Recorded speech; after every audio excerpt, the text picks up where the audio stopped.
Can you say your name for the record? Wilma Jean Yeske. So we're talking about World War II, and we wondered if we could interview you about it during that time, around like 1939 and when it started, but America got into it like in 1941, I think. So how old were you around that time? 10. 10 years old. 10 or 11. And do you know where you were living? Burlington, Iowa. Of Okay. course, I didn't Burlington, Iowa. What was your life like at the time?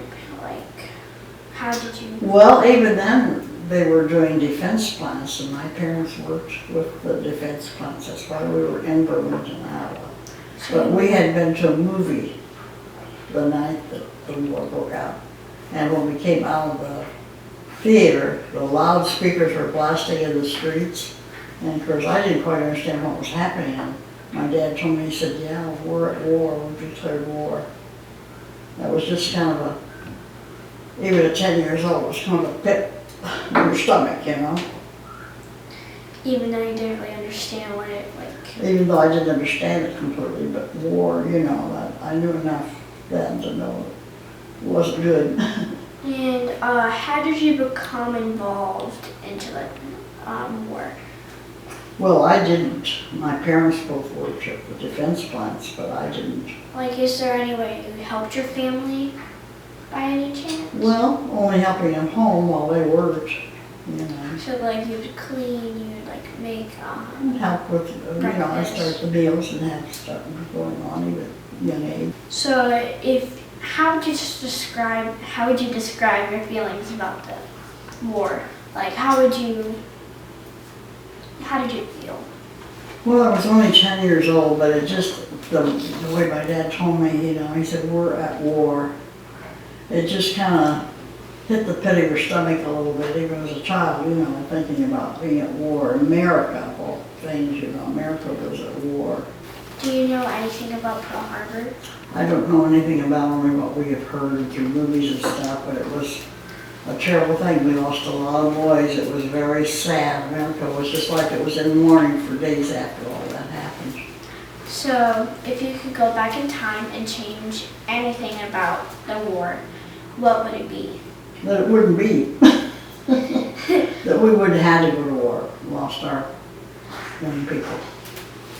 You were not very happy that people. That's right. Many people gave their lives for America. And it's like there's like not be any more war. Is that what you Why we honor them on Veterans Day.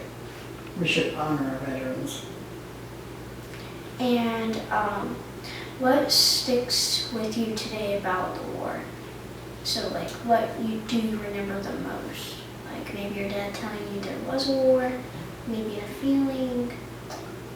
Well, there was a sadness when you think about all the boys leaving and going. And especially, you know, we ask people to pray, everybody pray for our boys, for their safety, to come home safely. Many of them did, but many of them come home without arm or leg or something like that too. So we need to really appreciate our veterans. Did you have anyone in your family that went to go fight? No, I had a very close friend, you know, That felt like lost family? his life in a submarine. Mm-hmm. So you would remember just the sadness of everybody just walking around the streets? I had some distant cousins and things, you know, that did not come back. But And what do you wish kids today knew or understood about the war? well, we need to respect and understand the sacrifice that they made. And even today, there's a lot of our nation, of branch of services are sacrificing. Be there in case America needed them. It isn't always an easy life. And I think we should really honor them and appreciate them. And I think on Veterans Day, we need to really celebrate and honor those that gave their lives and respect those that are still serving and the future and for the future. And what else can you tell me about the war? Like, is there anything else in your mind that you can remember? Well, I think people stuck together. There was a respect and a love throughout the nation. More of people, especially when you've seen those things in the window that they had servicemen.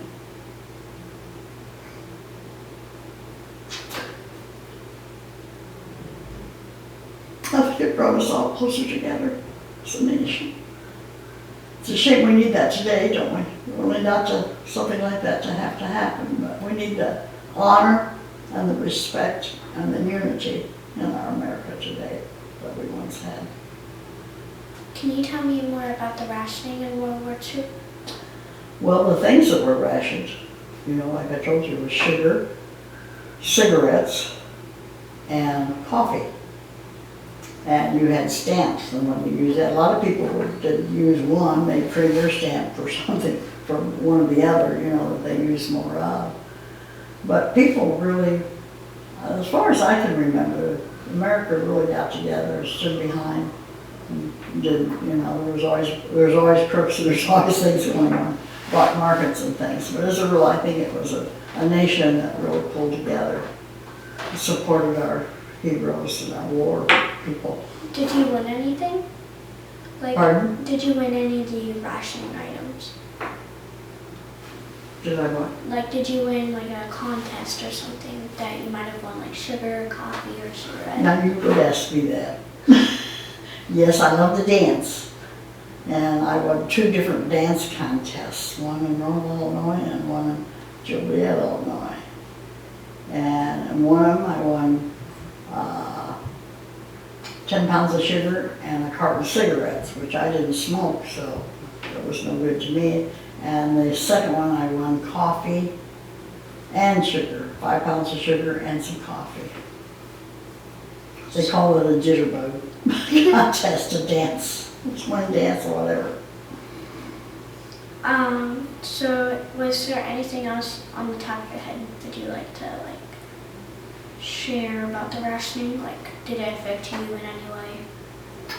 Well, they gave you stamps according to your families and how many stamps. And my mother and I and father, we got along just fine, And a lot of people didn't use cigarettes. I didn't use. Of course, parents did, But if I had we had extra stamp. We didn't use. We could trade them for some of theirs. If we needed more sugar or whatever, we kind of work out that way. Yeah. People shared. People pulled together in America. They really did. Did you live in a small town or a big town? Well, when the war broke out, I lived in Burlington, Iowa. That's a pretty good sized place. But then I lived in some smaller towns during the war. Did you feel like the smaller towns grew close, smaller towns? Mm-hmm. Everybody knew everybody, and that was the big thing. Everybody kept everybody up to date and talked about their families and things of that type. Had boys in service and everything. We always asked each other about, how their son was doing or their daughter, whatever. So my class is going to be watching this, maybe even the whole school. So if you look into this camera right here, you can say hi to Mrs. Katz's class. Well, hello, class. I'd like to come and visit all of you someday, and I might be able to do that. I do live here, but a long ways away, live in the same state. And Zoey's my granddaughter, great-granddaughter. And I'm here, we came because we got signs of flooding out where we live. And so we came for this weekend, and I got chosen to share this with you. Yeah. And I'd want to say, kids, learn what you can. Be kind one to another. You never know when it's going to come back to you. And respect your elders and your teachers. Amen.